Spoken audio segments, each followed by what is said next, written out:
بسم اللہ الرحمن الرحیم۔ ہمارے چینل پہ خوش آمدید۔ اس پچھل پیری والے واقعے کو کافی عرصہ ہوا۔ میری پیدائش سے بہت پہلے کی بات ہے۔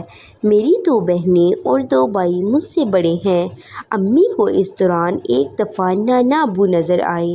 اس دن لائٹ نہیں تھی۔ ہمارا گھر ایسا بنا ہوا ہے کہ ڈرائنگ روم کے سامنے 2 کمرے تھے جن سے آنے جانے والے سامنے ڈرائنگ روم میں بیٹھا شخص بآسانی دیکھا جا سکتا تھا۔ ڈرائنگ روم کی سیدھ میں کچن اور اس کے ساتھ باتھ روم اور اسٹور روم تھا۔ اس کے ساتھ روم کے اندر گیلری اور باتھ روم تھا جو اس روم سے باہر تھا۔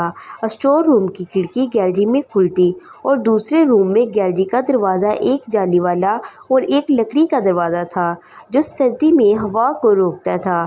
اس طرح مین گیٹ سے اندر آتے ہی سیدھے ہاتھ پر چھت کا دروازہ کھلتا۔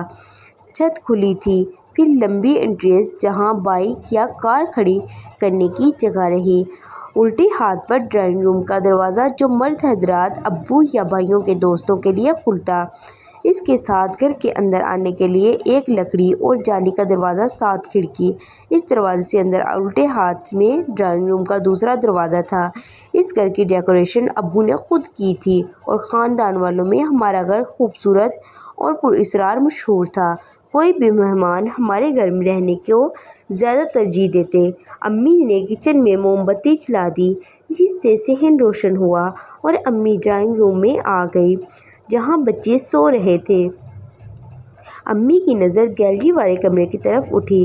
اتنے میں وہاں سے نانا ابو کی شباہت کا آدمی نکلا اور امی کو دیکھ کر مسکراتا ہوا اسٹور روم میں چلا گیا۔ امی ڈر گئی اور ابو کو جگایا۔ ابو بھی سمجھے کہ کوئی آدمی گھر میں گھس آیا ہے۔ ابو نے پورا گھر چھان مارا مگر کوئی نہ تھا۔ ابو سے امی کا وہم نہیں سمجھے۔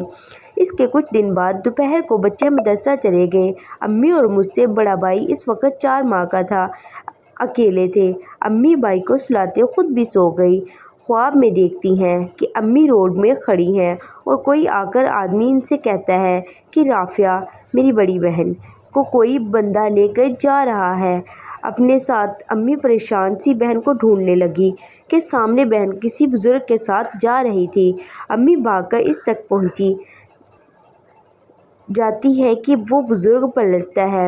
امی اسے دیکھتی ہیں۔ وہ بزرگ بہت نورانی اور امی کو مسکراتا دیکھ رہے تھے۔ ان کی آنکھوں میں عجیب سی چمک تھی۔ امی کی آنکھ کھل گئی اور یہ کیا! وہی بزرگ امی کے سامنے ہیں۔ اس طرح مسکراتے ہوئے امی بھائی کو لے کر چھت کی طرف بھاگی۔ وہ چھت پر روتی رہیں۔ پھر بچے واپس آئے تو ان کو لے کر دادوں کی طرف چل رہیں جب تک ابو نہ آ گئے، اور جب ابو گھر آئے تو امی نے سارا واقعہ ابو کے سامنے رکھ دیا۔ ابو جلدی سے جا کر مسجد کے امام کو بلا لائے۔ انہوں نے بتایا کہ وہ ایک پچھل پیری ہے جو امی کے گھر پہ اکیلے ہونے کی وجہ سے چکر لگا رہی ہے۔ پھر ابو امی کو نانا ابو کے گھر چھوڑ آئے۔